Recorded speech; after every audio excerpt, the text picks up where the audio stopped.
This summary video of the search strategy workshop will enable you to identify keywords in your search topic, suggest synonyms, and then develop a systematic search strategy. This session is going to cover how to identify your research question or topic, identifying keywords and synonyms, and then developing that search strategy. There are a number of issues that we can't cover in this video, but there are specific workshops that you can attend. So you might wonder why you need to develop a systematic search strategy.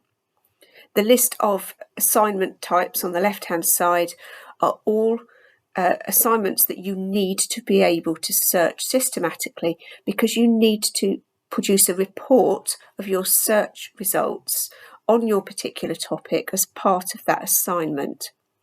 So if you are level 6 or above, final year or above, you will absolutely definitely need to do that. If any level 4 or level 5 students are watching, don't stop watching the video. This is still relevant to you, because it's a good idea to get into this kind of habit for thinking about your search strategy, so that when you get to your final year or a bigger piece of work, then you're going to find that much easier. So first you need to think about your research question or topic. If you've been given your research question, then obviously there's no flexibility about that. But if you're making up your own topic, then this is something that needs careful consideration, so that you know that it's going to be answerable and that you can find information on it easily. So I've got an example question here on the right-hand side. We're going to use this example throughout this video. Make sure you fully understand what the topic is about.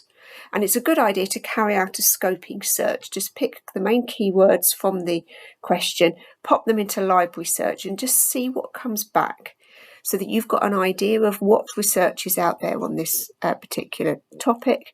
But also it will help you to refine your search question. You can see whether you need to broaden or narrow it. And it's a good idea to do that as a first thing. It may be that if you're able to adjust your question or your topic, depending on what you find on your scoping search, then you've got time to do so. So thinking again about this topic, pause the video here and just jot down what you think are the key concepts in this question. So on the right-hand side here are research frameworks. So on the right-hand side of the screen here are a number of research frameworks. These can help you to identify your key concepts and even to refine your research topic and make it more specific. So depending on your question, just pause the video. You can have a look at these in detail and choose the one you think is most related to this particular question and also to your subject area.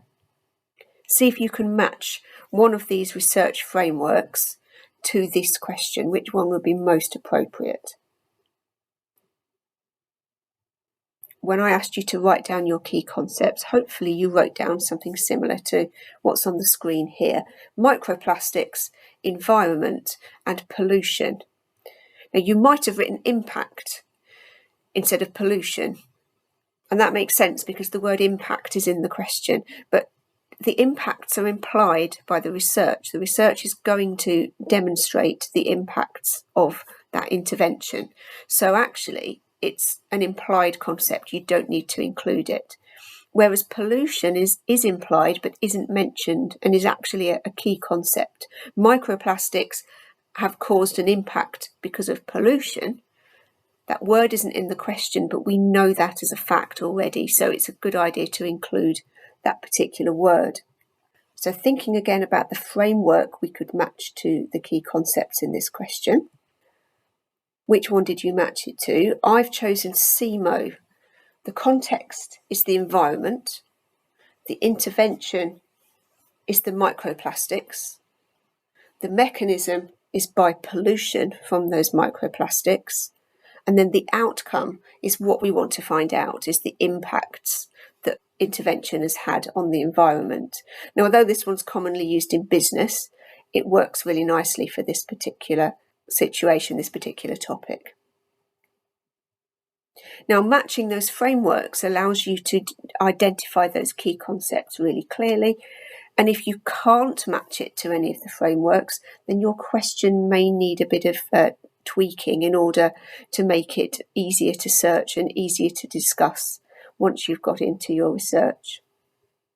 So once we've identified our key concepts, we need to think about the synonyms that match these key concepts. Synonyms are words that mean the same as or are related to those particular concepts. So what I'd like you to do now is to make a note of any words that you think are related to or mean the same as the key words that we've identified: microplastic, environment, and pollution. Pause the video while you do that.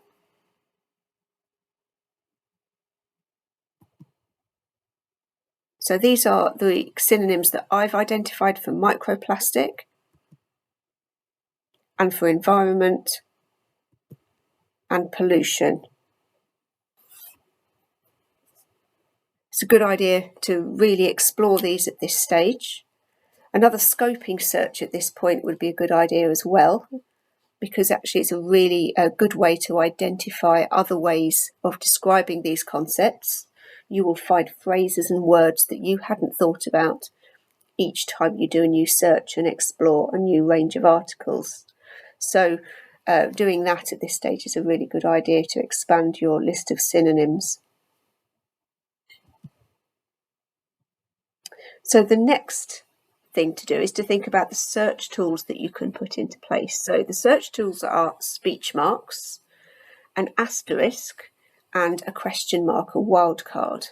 So the speech marks go around key phrases.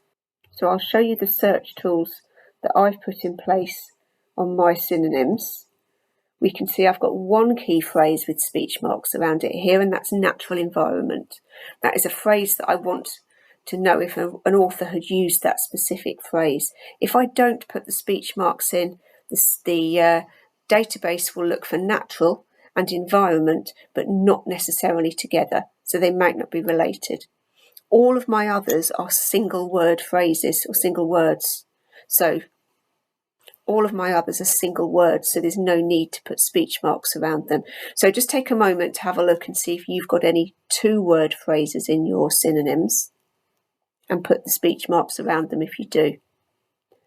The next one is the asterisk, which is a truncation, and I've used that quite a lot in my synonyms here. I've put it at the root of words so that what this truncation will do is search for all alternative endings. So microplastic with an asterisk will search for microplastic and microplastics. Pollute with an asterisk will search for pollution, polluting, polluted. Again, plastic will search for the plural as well as the singular.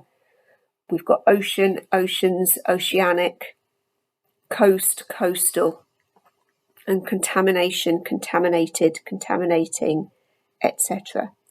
Spend a moment just having a look at your words. Is there anything where the root word could be searched on its own with a truncation, with the asterisk, to search for a range of endings, and maybe pop those into your list.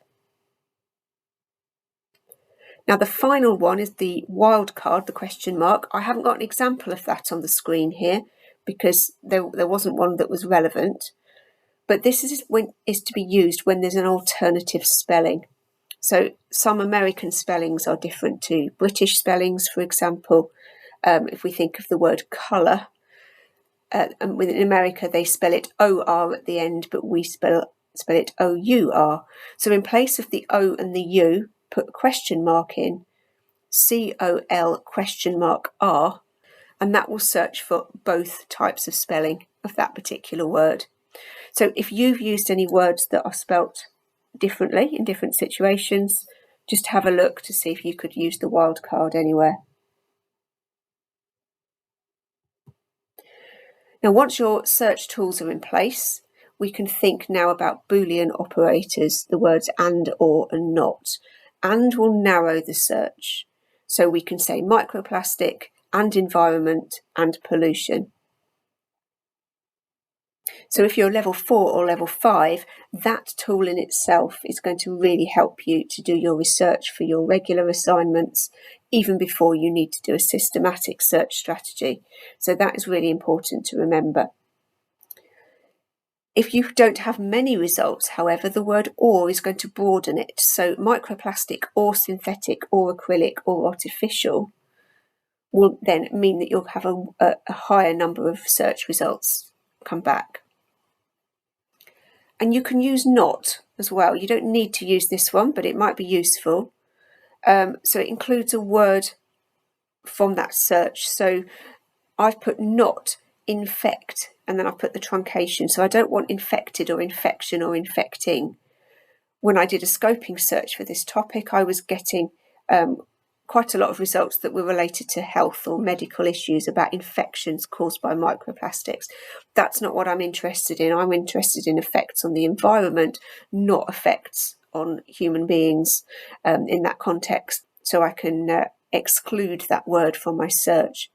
So you might think of some words that you don't want to consider that aren't related to your topic. Look at your scoping search and see what you're getting back. And you, if necessary, you can use not to exclude them. Now, searching is actually a piece of cake. There is a lot to think about, but designing your search strategy is much easier than you might think. So develop a table like this with 3 rows and 3 columns. You can add more rows if you've got more concepts. I've put our key concepts into my table here. The QR code on the left will take you to a copy of this table so you can use it. You will need to save your own copy. You can't edit the one that you get there. Save your own version and then you can use it for your own topics. So I've got microplastics going along the top. I've got environment in the next row, and then I've got pollution as a concept along the bottom row. If I think about this as being a cake, where the microplastic row is the top of the cake, the environment row is the cream and the jam in the middle of the cake, and then the bottom row, the pollution row, is the bottom of the cake. If I take a slice of the cake, I get a little bit of each key concept. So I can get microplastic and environment and pollution. You'll see the word, the Boolean and is here on the left. Microplastic and environment and pollution. And if I'm going along, I'm using or. So I can go microplastic or synthetic or acrylic. So taking a slice of the cake is going to give you a little bit of each key concept. And what we need to do now is be systematic. So once we've searched our first slice of cake, microplastic, environment and pollution, we then change one at a time. So I would go synthetic, environment and pollution, acrylic and environment and pollution, and so on until you've exhausted all of your synonyms for microplastic. We then come back to our original search. And this time we will say microplastic, natural environment and pollution. Microplastic, ocean and pollution. And then microplastic, environment, contamination. Microplastic, environment, deterioration. Changing one at a time is being systematic. And that's what you need to do to be able to report on your search results. After each different search where you've changed one thing, record the number of results that you've got, because you need to report that in your search methodology. So now we're going to have a go at searching using these key concepts. We'll do a demonstration of this in action. So in library search, I'm going to put in our first slice of the search cake.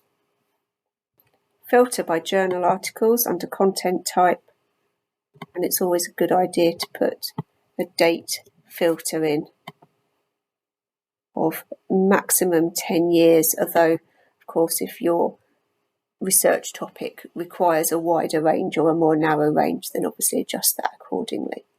So we can see that we've got nearly 10,000 results coming back with these 2 key concepts. And we can see from the titles and the highlighting of the keywords that actually most of these are pretty on topic. So I would record down the number of results here, and then I need to change one thing at a time.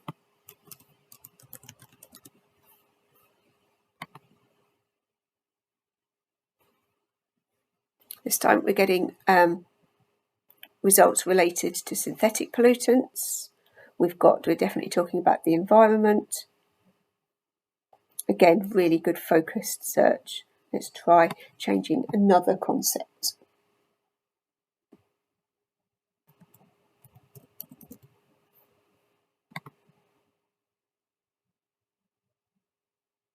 Okay, this time searching for acrylic.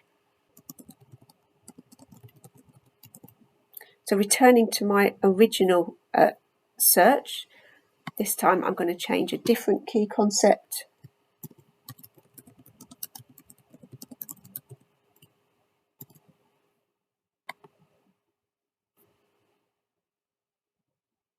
And here we can see that the speech marks have ensured that the phrase natural environment has been searched specifically rather than those two words separately.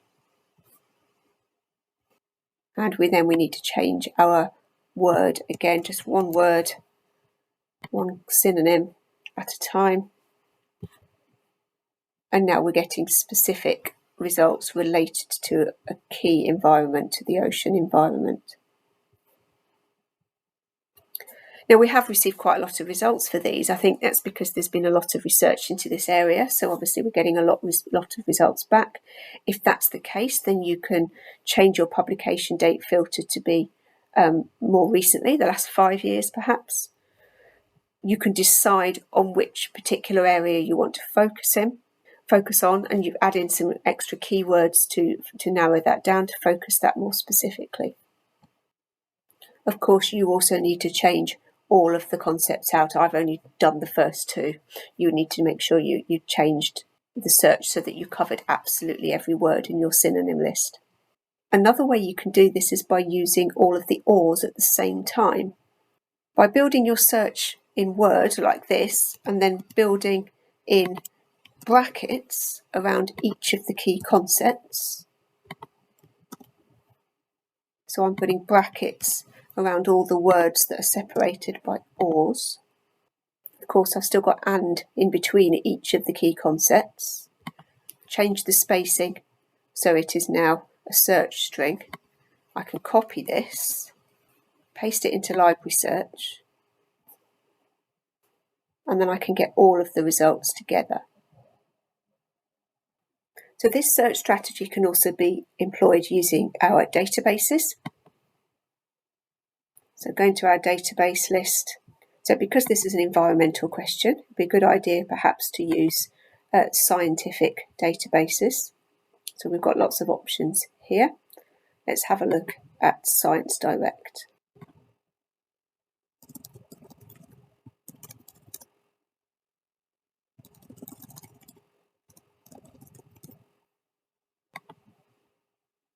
Now in this particular type of database, Science Direct, they don't allow wildcards. We can use our AND,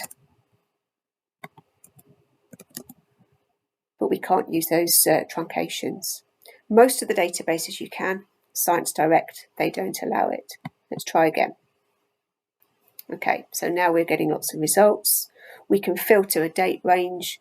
We can choose which type of article we want. So actually research articles are going to be most useful. We could choose be a bit more specific about the subject area that we're interested in, environmental science, for example. So you've got some filters there. And again, we can start to see that our research results are coming back. They are related to our topic. Coming back to our database list, let's try Scopus.